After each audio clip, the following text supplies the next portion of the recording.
Hello and welcome to My Xbox and Me, our review. I guess this is what it is, Kresh. It's our Gears Tactics, and I say ours, kind of just my Gears Tactics review. I am one of your hosts, MC Fixer, alongside my co-host Kresh. How are you? Hi, I'm doing well. Not a normal podcast, Kresh. This is just our review. It's something we're trying out. Usually what we would do is review it on the podcast. For those watching this and probably don't know, we do an Xbox podcast called My Xbox and Me. You can find it on all podcast services and on its own YouTube channel if you want to watch the video version, which is on youtube.com/My Xbox and Me. But yeah, I thought we would try something different. So I writ out a whole review for Gears Tactics. I'll be honest, I didn't like it. I'm not a writer. That's obviously not my specialty. Yeah. It's not something that I'm very confident with, and I couldn't portray what I was trying to get across in the review. I felt like it was a good body of work, but it didn't portray everything that I needed to. So I thought, go on. You need an editor. I need a ghostwriter. I need a ghostwriter. You need to put your thoughts out, and you need somebody to write your thoughts. Exactly. Just like how I used to write music back in the day. That's a true story. And a ghostwriter back in the day. Yes. Oh, okay. I still have a ghostwriter today, just so everyone's aware. Haley. Yes. But yeah, so what I was thinking, what we'll do is we'll just sit down, me and you. I have finished the game and I'm on endgame content, and you have just started the game, correct? Yes. So on a base level, so how many hours in are you? About 2. I did the first 2 chapters. Probably a little less than 2, to be honest. Got ya. Okay, that sounds. I did those 2, and I was like, I'm good enough to talk about the game to hold a conversation with you about. You know the mechanics, you know the right questions to ask, and things like that. Just so we're very obvious up front, no spoilers. This is a spoiler-free discussion. Obviously, Kresh hasn't played the game and is a huge Gears of War fan. Kresh, let's start there a little bit. What is your history with the Gears of War franchise? I've played every Gears of War. Mm-hmm. It's one of my favorite franchises. I played Gears 1 way back in the day. I played Gears 2. Yeah, I really liked it. I didn't get into multiplayer until Gears 3. Oh, interesting. Where my love for Gears of War really skyrocketed. Okay. I played a little bit of Gears 2. Don't get it twisted. Yeah. I played some, but I never really got into it and invested into it. I hear that. I played Gears 3. I got really invested into it. I started learning all the mechanics and all that. Heard me talk about it a million times before. Yeah, but for the people that I expect there's going to be an influx of new viewership, with it being a Xbox first party game. Off the bat, I need to say that Xbox did provide me with a copy of the game. They made that very clear, so let me make that very clear to you guys to let you know that Xbox did provide me with a copy of the game, and Kresh has always been able to play it through me, so yeah. My Gears of War history starts like this, which is Gears 1 was the first Gears that I ever played, obviously. It was my first ever real online experience. And from a story perspective, Gears as a franchise, I've loved every single game, bar Judgment. Like, that is the only game I would say in the Gears series that I was like, okay, that didn't hit the mark for me. And Gears Tactics, when it was shown, it got shown back in 2017, Kresh, at E3. I remember it. Yeah. I was super hyped. I looked at him. It looked very interesting, right? Yeah. But I do remember specifically saying to you, why?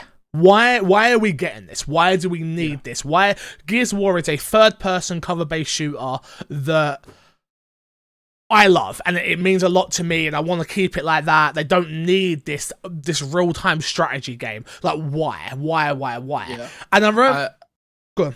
I remember having a conversation about that, where it basically boiled down to, do you want spin-offs on games or not? Yeah. And we got into that conversation, and your whole point of view back then was, no, you don't want spin-offs. An IP is an IP. You want them to do something new. Mm-hmm. So would you say now, with your experience you've beat the game, correct? Yes, I have. 35 hours in. Okay. Is that with any endgame content? Or? That's with, they're called veteran missions at the end, which we'll get into, don't get me wrong. And I've done like 6 veteran missions. So, okay. Yeah. Okay. Do you think your opinion in that matters changed at all? Has this game made you change your opinion on if games, already IPs with solid foundations should go into the spin-off route? I think it was, I definitely had that bullish reaction to, and not that I thought this looked bad, because it didn't look bad. I just was like, oh man, I know what Gears is. This has definitely changed my mind on that. It's more being in that world again. and being in that world in a different way and telling a story in a different way and building on that lore and building on that world and building it out more and more and more. For me, Gears Tactics on a base level is fantastic. I think it's a fantastic game. To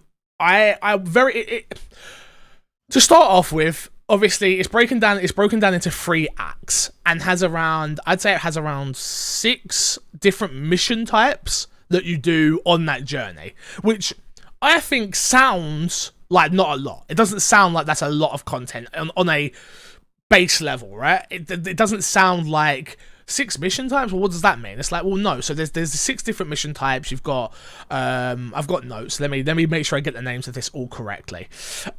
You've got the where is it? We've got Scavenger Missions, which is you get chased down by a nemesis that is constantly forcing you to move forward in your Gears Tactics journey. So again, maybe go back a little bit. Obviously, Gears Tactics isn't a normal Gears of War game. It isn't a normal Gears game. It's not a cover-based shooter, third-person game. It's a RTS, real-time strategy game where, again, most people watching this know what an RTS game is. I didn't. I had no previous history with RTS games. The only one I had played was Mutant Year Zero, where I played for about, I'd say 5 or 6 hours, maybe a little bit more. I enjoyed that, and I really enjoyed the turn-based structure and being able to think a little bit more, but I haven't played it in a genre that I actually cared about and something that I was going to dive in deep into. And it's a AAA game at the end of the day, and it's an Xbox exclusive, so it comes with a little bit more expectations, I'd say. When Mutant Year Zero hit, it was on Game Pass and just sort of caught me off guard. It was a surprise. Yeah, exactly. Oh, I actually like this. I didn't think I'd like it. But going back, so you've got the Scavenger Missions, which is this nemesis chasing you down constantly, and you have to sort of make your way through the map, and you'll obviously keep moving forward. And if you don't move forward, the nemesis is going to hit you and kill one of your teammates. And there's other missions, and I don't want to spoil each type of mission type, but I just want to sort of set the stage for what is here. And I'll be honest with you, it just kept building. Like, the mission types are there's enough of them to get you to play different types of missions on your journey through this Gears Tactics story, but it also allows for different play styles and makes you think in very different ways. So you are early on in the game, right? So what are your overall thoughts in your 2 hours of playtime so far? It's going to be a lot of me talking, so yeah. The game feels. I had a conversation with you, and I know a lot of people have been echoing. People have been allowed to talk about it. I think people have had previews, yeah. Yeah. The games felt very Gears of War. Yeah. It feels very much like Gears of War. Like, I watched the first cutscene, I'm like, oh, that's a Gears of War cutscene. And then you get into character interactions and just dialogue and all that stuff, and this is Gears of War. It's not, it doesn't feel different. And then when you're getting into the combat, you have executions, you have all that stuff.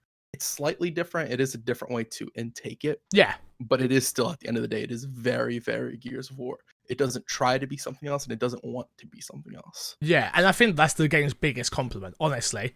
I was going in, again, with a different expectations because it was a genre I didn't know about. So I kind of expected the heart of Gears to sort of be torn out of it, and it isn't. It's there. Yeah. It is, like you said, it's got the executions, it's got the AAA budget of cutscenes, it has the quippy one-liners while you're in combat, it has everything that you love about a traditional Gears game.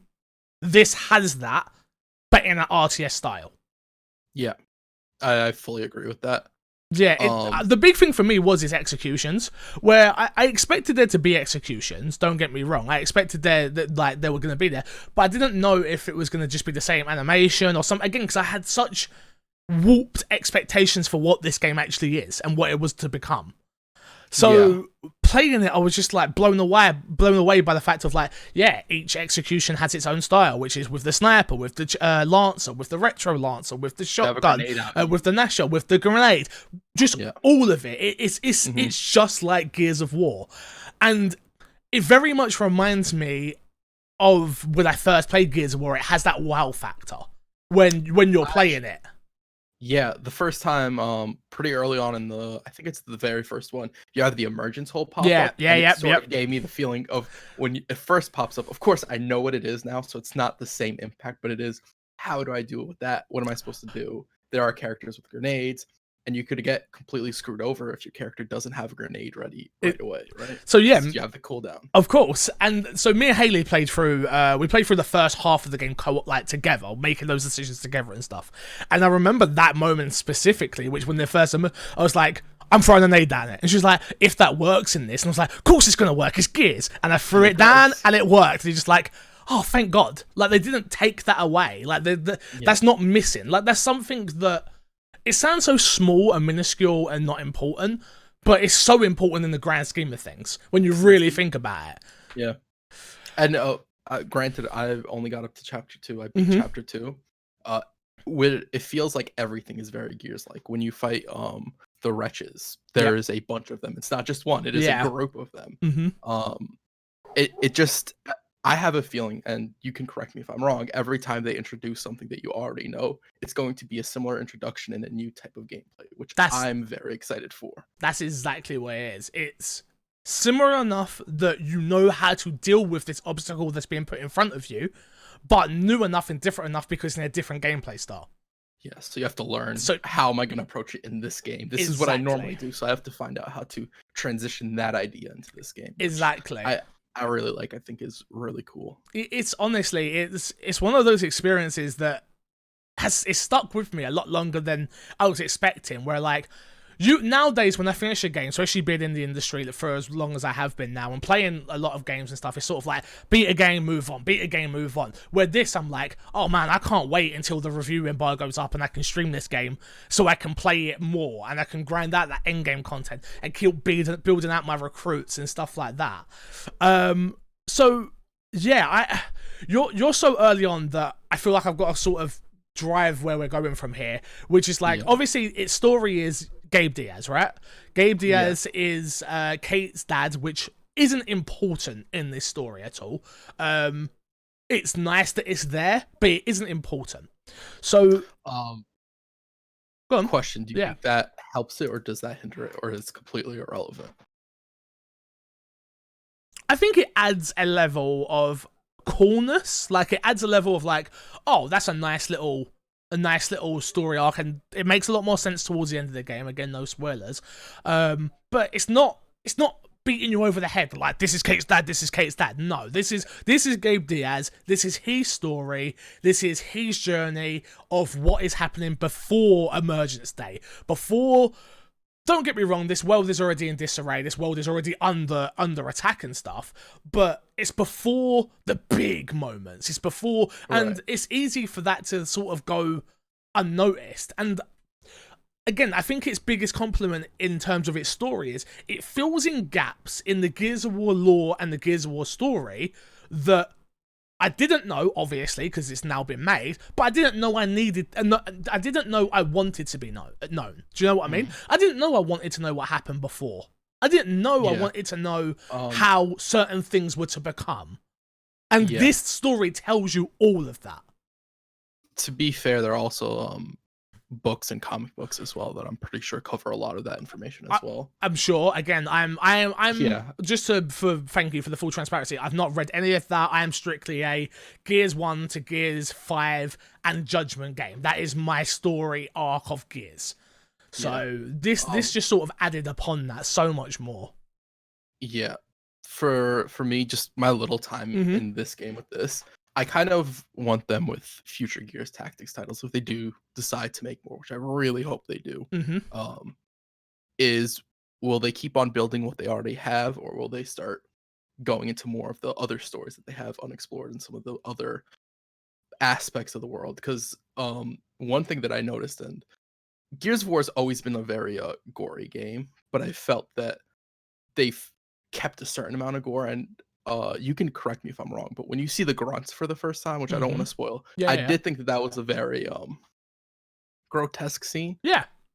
Yeah, so I'm wondering if they'll take it a darker route, because there are some really dark moments in the comic book and the lore of the universe that they don't really explore in the game, and I'm wondering if they will take the opportunity in future Gears Tactics sort of explore some of those ideas and concepts. I think we've spoken about this before just as a whole, where we want Gears to go. To me, when I think Gears, I think dark, I think gritty, I think dirty, I think grimy. Yeah. That's what I think when I think of the Gears world, right? And I think Gears Tactics depicts that perfectly. In its world, in its mission base, everything, the worlds that you're traversing through, it does a good job of that. It's dark, it's dirty, it's you're traversing through a worn world, a world that has been lived in, but is also under attack, sort of thing. And it very much feels like that. Like, I'm so shocked in how good it is. Like, and I'm shocked for how little fanfare and how little talk there is about this game at the moment. Where it's like, have they done a bad job of marketing it or something like that? Or is it just because it's only going out to the traditional PC market? Currently is only available, or will only be available on Game Pass Ultimate. I don't know. It's a strange one for me. It's also XCOM comes out. And XCOM never really gets like a big push either. Yeah. XCOM sort of has like this slow simmer, and you'll see people talking about it every now and then, but it's never sort of at the forefront in your face. It's a very niche, I think, and maybe I'm wrong, and people can correct me if I'm wrong in the comments or on Twitter or wherever they want to. But RTS games, I'd say, is a niche market, right? Yeah. It's not a first person or third person shooter. It's not like you don't expect like these huge set pieces in a RTS game, at least from my understanding. Yeah. But Gears Tactics has those. It has those moments of like, wow. And it has those moments where I was playing it and I was like, I wasn't expecting this. I really, really wasn't expecting this moment to have come.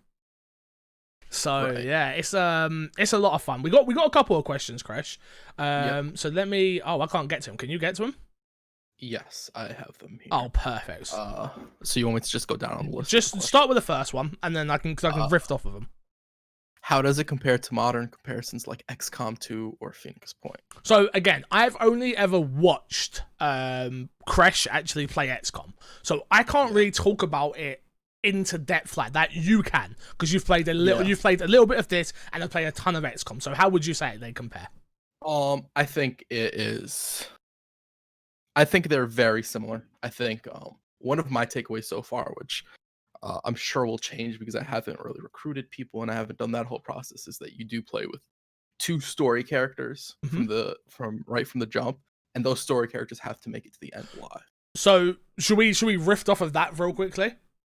Yeah, we can. Go ahead. So on your main story arc, you always have characters that must stay alive through this journey, right? Yep. But what it does is it will force what the game will do. It will force you to. You have to take Sid. You have to take Sid with you on this mission. But the game then allows you to take somebody else with him, or maybe two people, or maybe three other people with him. And those people, those recruits, can die. And they are dead, and they are gone, and you lose your gear. Like, you are sending them out to battle, and it feels like that every single damn time you send them out there. It's like, okay, well, I'm going to send, obviously, I named all my characters. I've got you, I've got me, I've got Haley, I've got Greg Miller, I've got a bunch of other people. So sending you or Yami out for a battle with Sid, it does come to that point where it's like, man, Sid can't die, otherwise I have to restart this whole thing. All right, Yami, you're going to have to take one for the team. Get out there and jump in front of Sid. Like, it does become that, or having someone sort of bodyguard Sid through this mission where I'm like, all right, I'm putting Kresh, my assault class, or my heavy class, or whoever it is. I'm sticking him with Sid, or him with Gabe, and they are going off together to go and get this weapon case, or to control this point, or whatever it is the task is at hand. Like, it does become very much like, okay, I need to get this right. And as the game progresses, it opens up a little bit more where it isn't just take this person and this person. It does have that, but it does open up and allow you to take more people out and level up more recruits and stuff. Yeah.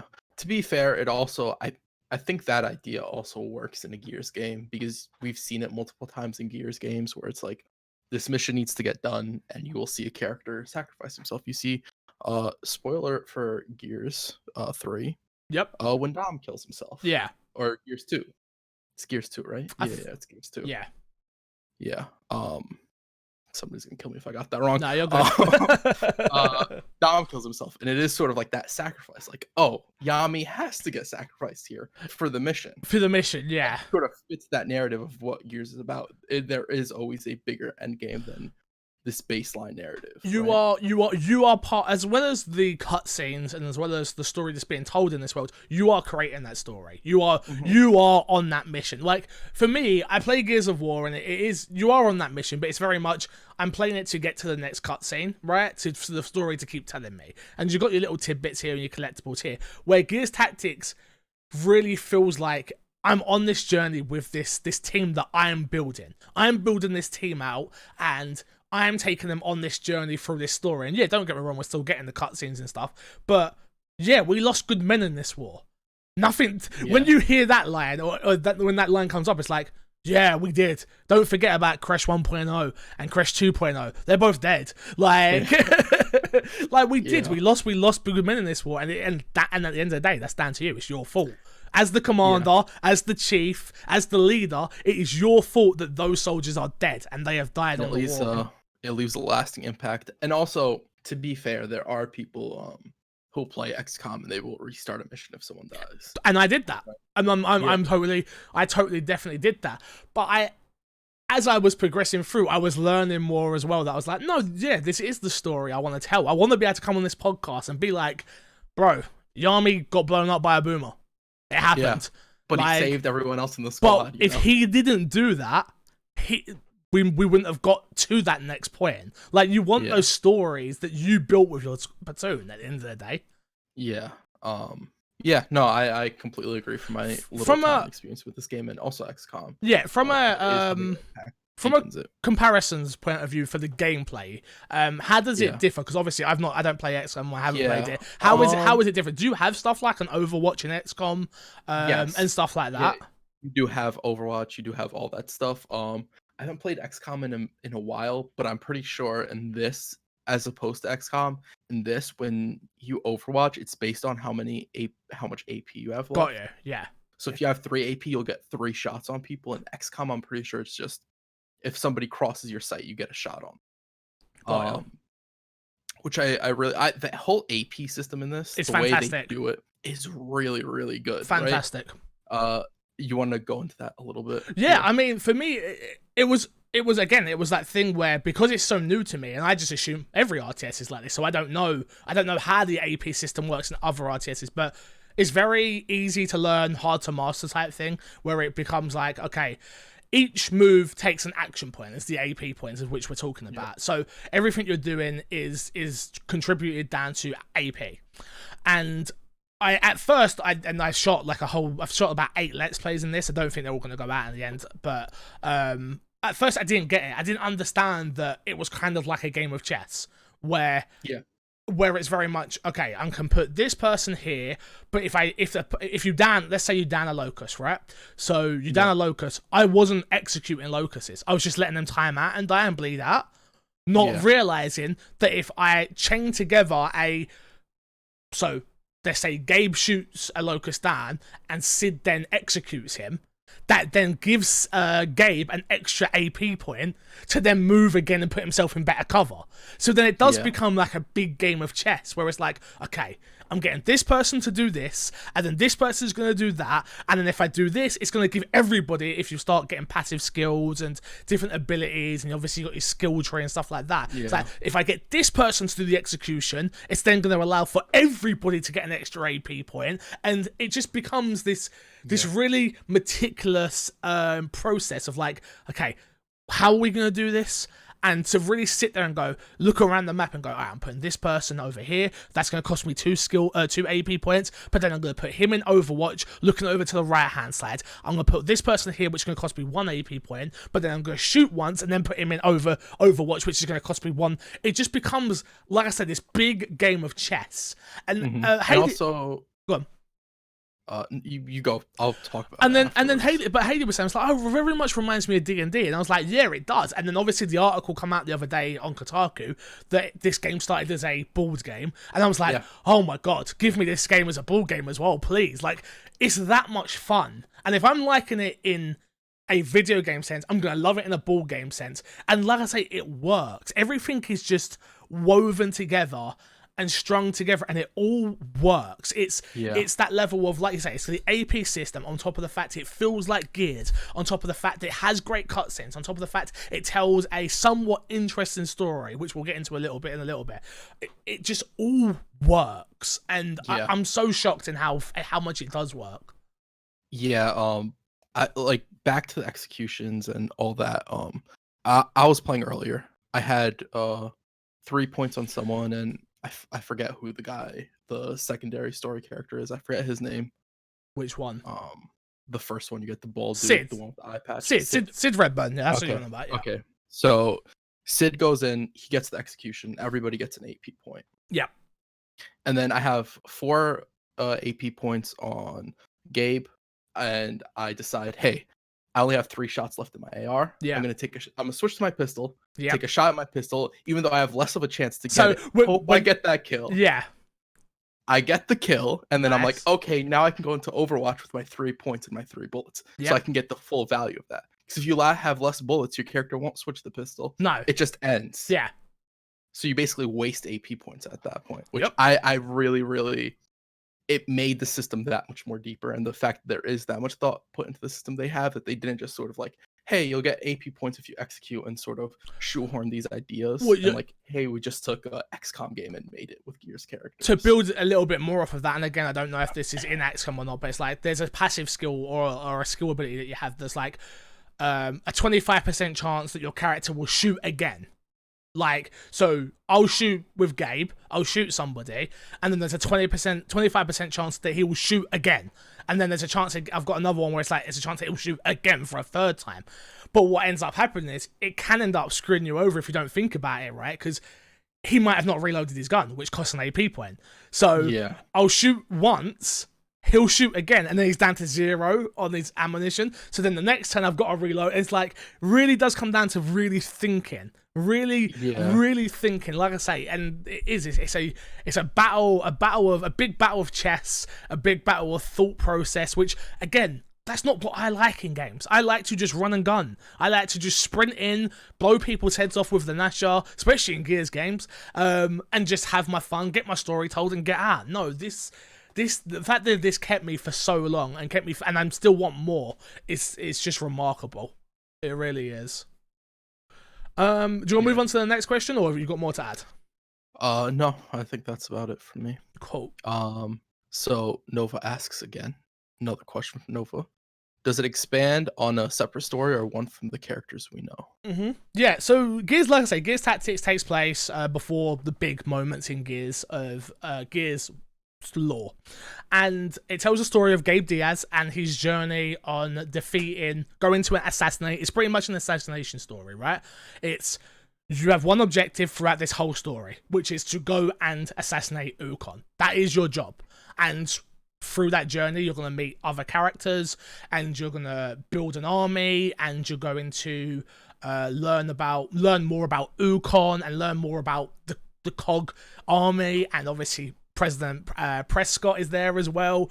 It tells a story that, again, I said it at the start, but it tells a story that it's important to Gears fans that want to know it, and then to people who don't care and just want to enjoy a fantastic RTS game, it's fine. You can skip it. But for me, and any hardcore, I would say, Gears of War fan, and anyone who just lightly enjoys the Gears story, I think will enjoy this. It does. It really does fill gaps that it's not so much important that Gabe is in this, but it just fills gaps in the whole of the Gears of War world, which I think is fantastic, honestly.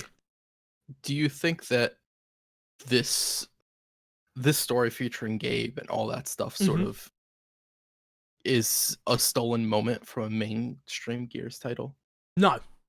No, okay. Not at all. Right. No, because I feel like we've already gone beyond that, right? We're now telling the story of Kay and JD, or what's the other dude's name?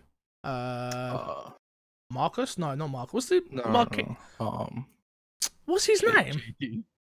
Well, Kate and JD, and then the other. The problem is the way it splits off. It's like we don't know where the next game's going, so it's like going to be very interesting to see where the next game goes. But like, no, they've got their own journey. the new squad of Gears. Yeah. What's his name? It's really gonna bug me. I'm looking it up right now. It's bothering me. Dell. Dell. That's it. Dell. Of course, it's Dell. Why do I think it was Marquez? We're horrible. We're Dell. horrible. I haven't played Gears 5 in a while, but poor Dell. Feel bad. It's your boy too. Spoilers for Gears 5. I saved Dell. Wrong choice, but okay. Whatever. But yeah, they've got their own story. Like, they would not have touched this story. Like, it's not this has nothing to do with them. But what this game does do is it complements their story very well. This game complements Gears 4 and Gears 5 very well. Very well. And you'll be like, oh, okay, interesting. I will say, also just from the opening, like, some of the story beats are very similar to Gears 4 story beats with JD. In the terms of, like, they are somewhere else than they were before. Yeah. There is a mission that happened in the past and all stuff. I assume that the farther it gets, the more they start separating. Yeah, pretty much. Yeah, it becomes, again, like I say, if it on a base level, it is, like I say, it's the story of you are going to assassinate Ukon, and then the story will sort of build out from there. And if you just go in with the expectations that you're on an assassination mission and you're building an army to take down Ukon's army, perfect. And then let the game take you from there, I would say. But yeah, it's definitely again, I don't think it would be fair to call it a side story. I don't think it is a side story. I think it's a I guess it is a side story, but it just complements the Gears world in such a great way, in my opinion. Like, because it's not a mainline game, it is a side story, I guess. Do you know what I mean? Like, it's hard, but I just think calling it a side story is just so it poo-poos it so much, I think. Yeah, no, I agree with that. Okay. Anything else? Have we got any more questions? Yes, we have one from Ben. Okay. The non-essential Gears ? Yep. Do they wear face masks when outside? I mean, they can. This is a perfect segue into the customization here. There you go. That's why I thought you'd ask it. It's all good. You can customize the Gears into whatever you want. You can't change their ethnicity, and you can't change their, like, you can't change, if you pick up a black person, he will continue to be black. You can't, like, customize that. But what you can do is you can change what they wear and what colors they wear and the armor type of, like, wornness. Like, you can have a clean armor set where it's all bright neon red, or you could have a dirty, and I always went with a dirty, gritty, worn. Like, I like the colors because I think that adds its own level of like personality, but what it does do as well is it wears out and it looks a little bit more like in the world, where like at the start I was like, I'm not customizing them, it looks stupid having, like, Haley wanted obviously everyone to be purple, but I'm like, that looks stupid, and I'm like, actually, I tell you what I'll do, let's change the worn material so they are purple, so it sort of looks like they've customized their gear while they were off base relaxing, but it's worn. You can tell it's been in battle, like, you know what I mean? Yeah. But yeah, so you can change people's names, you can change their armor, you can customize the color of what they wear, you can customize the color of the guns. What am I missing? You can add eye patches, masks, hairstyles. Yeah. What else? What else am I missing? I guess here's a great time to say that, like, obviously you've got your different classes. You've got your heavy, you've got your scout, you've got your assault, you've got everyone. They've all got their separate skill trees with also separate, in each four corners it tells you, like, recon and assault and whatever the others ones are. I can't think of them right now on the top of my head. So, but you can build out that skill. That. Yeah, definitely. Yeah, because I was looking at it. I spent a little bit of time. I didn't spend too much time into it, but each side is different, and then each corner is different as well. So it keeps going deeper into it, which I really like. So obviously you can respec characters. They cost you points that you get throughout when you're progressing through. I think it's like you can't just fill out a whole skill tree though. Like it doesn't just fill out. Like you have 18. Yeah, you have 18 points that you can, and I've not even got to that on any character. I haven't got to 18 points yet in my 35 hours of playtime. So that's why I want to keep going. I want each character to be the perfect build for what I want, you know? Yeah.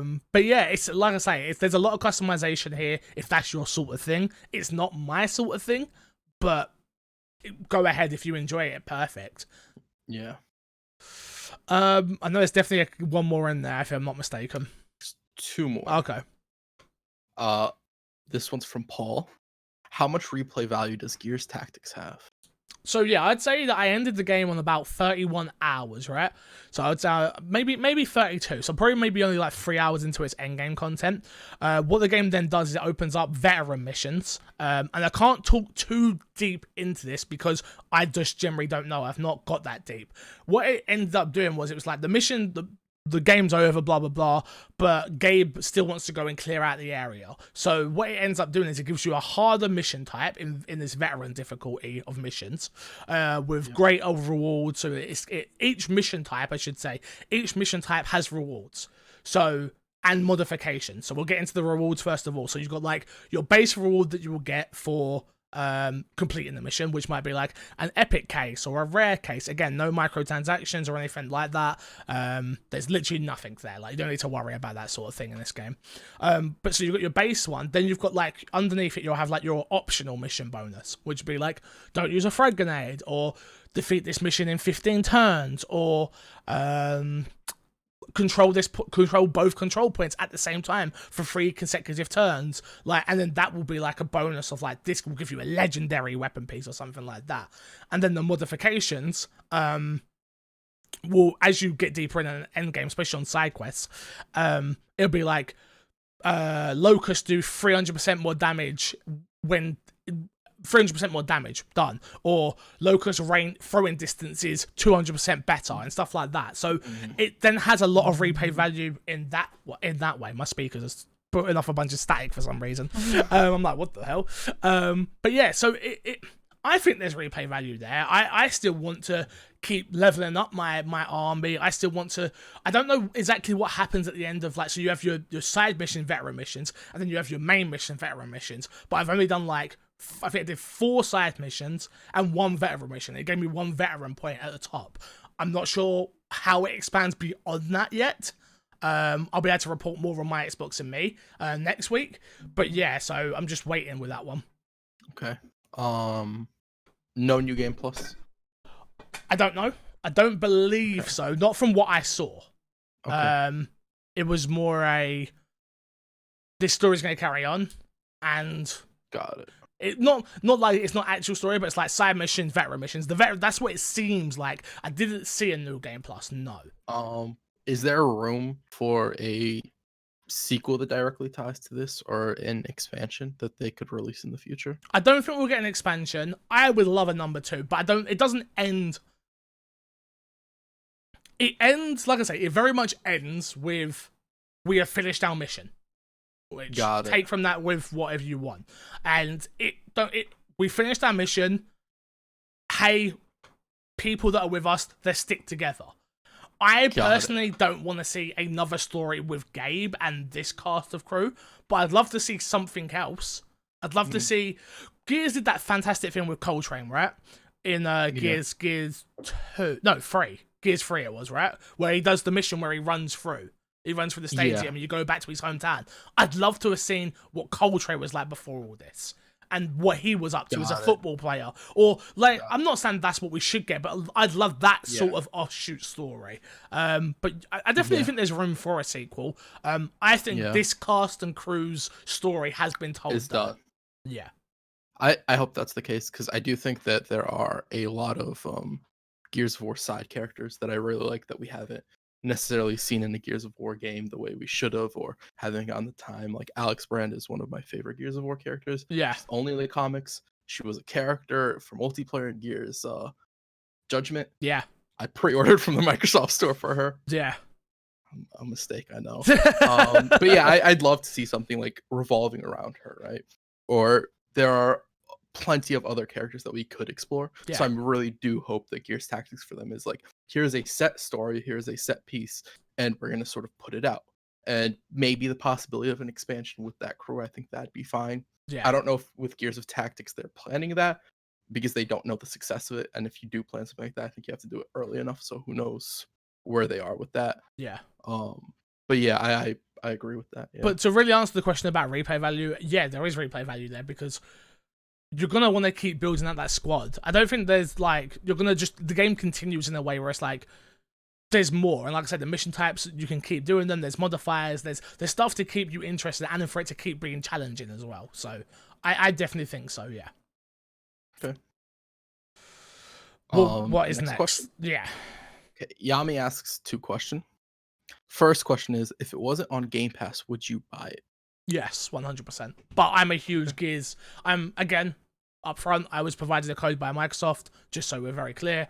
But yeah, I'd buy it, of course. Like I think I would have been more hesitant to have bought it before playing it because it's an RTS and that's not my genre. But after hearing, I probably heard reviews and heard of this story. I've not heard other people's reviews. I don't know where other people sit on this game. I generally don't know what people are going to score it. All I know is, as a Gears fan and someone new to the RTS series, this is a fantastic game in my opinion. I'd have it up there as a.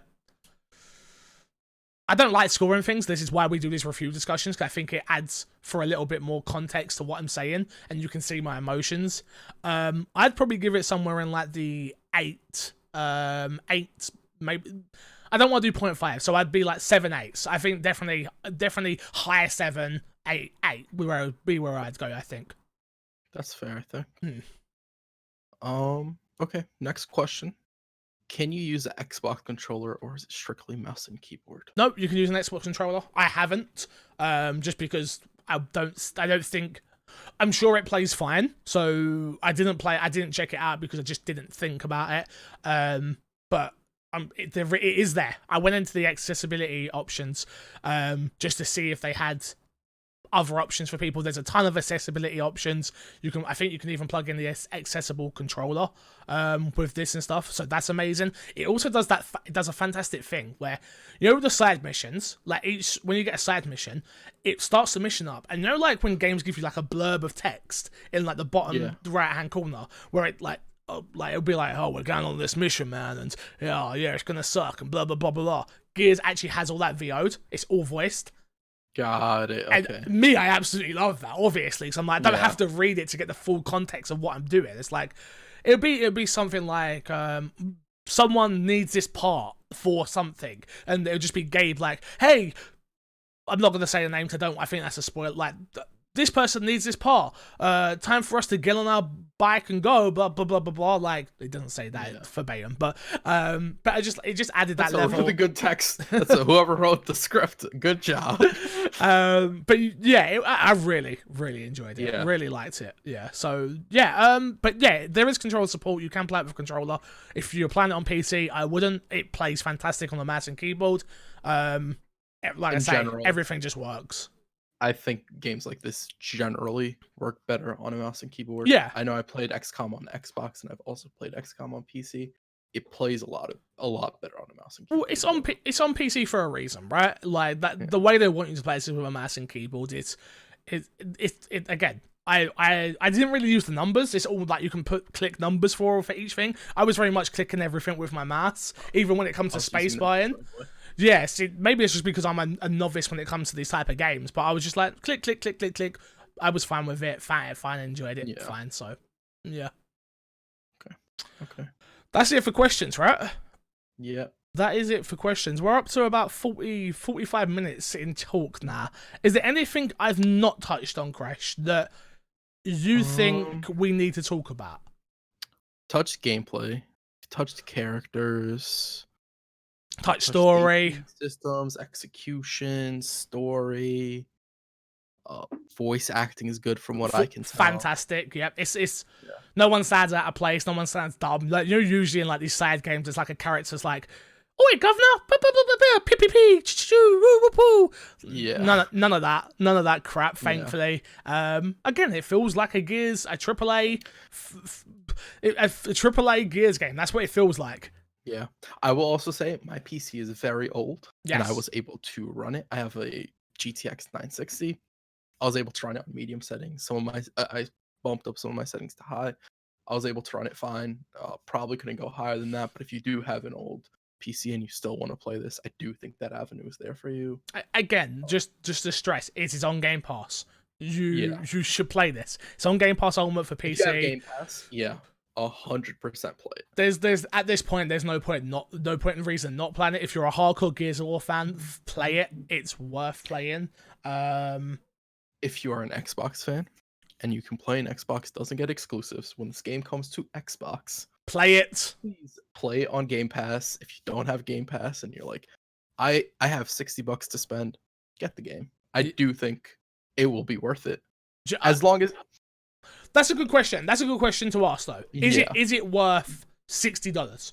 If that's what I don't actually know what the price point is because they're pushing. Jesus, speakers, you're doing my head. Stop. Sorry. I'm pretty sure it's 60. Here.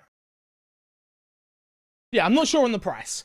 But it's 100% worth it. I think so. I think for the 35 hours, I've got a fun out of it just in its story only. It is 60. And I think it's worth 60. The one I want to go through a few complaints I have with the game. The one complaint I have with the game is its mandatory side quests. I do think they're a little bit too heavy-handed with them. I do understand that. So what it will do is the game will force you to do a main co-op mission.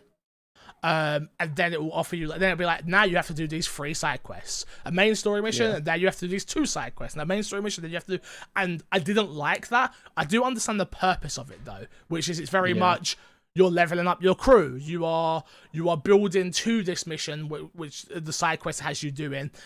But I just wanted to get through the story, and not that I wanted to get through the game because I wanted to get through it, just because the story was that interesting. And I was at a part where I was like, oh, I want to know what happens next. And it's like, here's 3 side quests. And it's like, so it makes the flow of story a little bit awkward. Yeah. I will say, I think from what your description is, I'm not that far. XCOM does do a better job with that, where XCOM does have side missions pop up, but they're completely optional. And if you don't do them, sometimes negative stuff will happen. And sometimes you'll have diverging paths of what you can do. And then you can sort of like, they put you on a time frame where like, this is how much time you have. Here's side missions that popping up. Here's like, you can go and grab resources from there and all that stuff. And I think XCOM, from what you're sounding like, does that better. But I do think the focus on Gears of War is more linear. So that might not necessarily work for Gears of War. That's exactly what I was just about to say. I think it's because it's such a linear experience, right? Where it's like, they have to stop you. They have to force you to upgrade these characters and prepare you for the next battle in some way, which is the mandatory side quest. I understand why they're there. It was a little bit. I wish it was like each side quest was one. Like you had one side quest you had to do where there was a choice of 3, right, or 4 or 5, and it's like you have to do one. And then you can move on if you want, but you're going to be underpowered. And it sort of tells you that. But instead, it's just very like, here it is, here's the content, you have to do these 3 side quests. Because it's forcing you to go out and get new recruits and get new gear and stuff like that. So, I do understand it was just a little bit frustrating. Okay. Alright, Kresh, I think we'll leave it there. I think we've done a good job of explaining what the game is, if you should pick it up, its gameplay, comparisons to other RTS games. Again, if you did enjoy this, please be sure to like, share, comment, subscribe, no matter where you're watching it. If you're listening to this on iTunes, hello, enjoy the extra episode on my Xbox and Me podcast feed. Yeah, let's plug and get ourselves out of here. What you got to plug? Twitch.tv/Kreshnik. Cool. You can find me on Twitter at MCFixer. If you did enjoy this review, please go and drop me a follow. I would appreciate it. Until next time, I will love you all, leave you all, and see you all later. Thank you very much for watching or listening. Goodbye. Goodbye. I was a little early with that goodbye.